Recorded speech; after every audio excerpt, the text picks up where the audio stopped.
السلام علیکم. Today back to the job. ابھی واپس آئی ہوں اور بہت رش تھا آج پیشنٹ کا.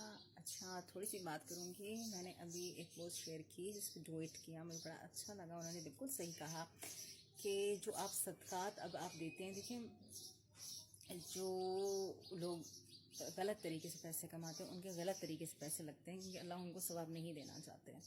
پوری ایک سائیکل ہے. جب آپ اللہ کی حکمت کو سمجھنے لگیں گے نا تو آپ کو پتہ چل جائے گا کہ سسٹم سارا اللہ کے ہاتھ میں, آپ کے ہاتھ میں کچھ نہیں ہے. تو جب وہ کرپٹڈ جو صدقات نکلتے ہیں وہ ان لوگوں کو دے رہے ہیں جو مجرم صفت ہیں, کام نہیں کرنا چاہتے اور بیٹھ کے کھانا چاہتے ہیں, وہ بھی حرام کی ہے ایک طرح سے. کہ اللہ نے آپ کو انرجیز دی, اللہ نے آپ کو سب دیا ہے, لیکن پھر بھی آپ یہ چاہتے ہیں کہ میں محتاج رہ کے کھا لوں, میرا تو گزر بسر ہو جائے. اس کو بڑے جینیس فل کہتے ہیں کہ بھائی میں تو یہ کر لیتا ہوں. اچھا دوسرا, ایک میں پاکستانی پوسٹ پڑھی تھی, اس میں انہوں نے کہا کہ حج نہیں کرنا چاہیے اور لڑکیوں کی شادی کرا دینی چاہیے, جہیز بنا دینا چاہیے. جہیز تو اللہ کی کتاب میں نہیں ہے اور حج کرنا اللہ کی کتاب میں. تو انہوں نے کیا کہا, انہوں نے اللہ کے خلاف احکام دے دی اور بڑے پولائٹلی سر پہ دوپٹہ رکھ کے اور ایک اسلامی طور پہ انہوں نے یہ تجویز دے دی, اللہ کے آگے حکم اپنا ڈال دیا, اللہ کے حکم کو پس پوچھ ڈال دیا کہ آپ حج نہ کریں, آپ انہی پیسوں سے کسی غریب کی بیٹی کی شادی کرا دیں. انہوں نے یہ نہیں کہا کہ جہیز اللہ کی کتاب میں نہیں ہے, ہم نے جہیز کیوں بنا لیا. جہیز بلکہ لڑکے والوں کو, لڑکی کو دینا ہوتا ہے لڑکی والوں کو, ٹھیک ہے. اور یہ سورہ بقرہ میں ہے جس میں آپ سعودیز کو برا کہتے ہیں, وہ بالکل صحیح ہیں, وہ سورہ بقرہ کے اس پہ چل رہے ہیں.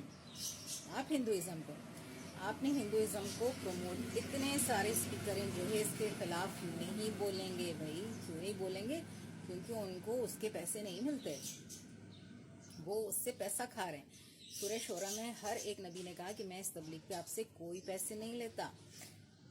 جہیز کے خلاف پروفیسر نے, یونیورسٹی کے پروفیسر نے کہا کہ جو جہیز لیتا ہے وہ ایزی منی لیتا ہے, اور ایزی منی والا جو شخص ہے وہ کبھی بھی فروٹفل نہیں ہوتا, اس کا مائنڈ ایزی منی پہ ہوتا ہے. اور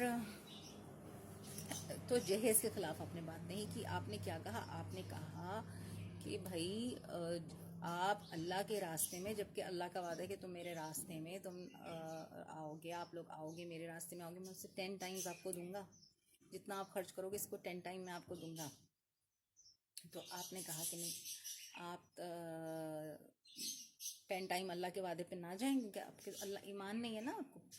تو آپ ان پیسوں سے کسی غریب کی بیٹی کی شادی کر دیں.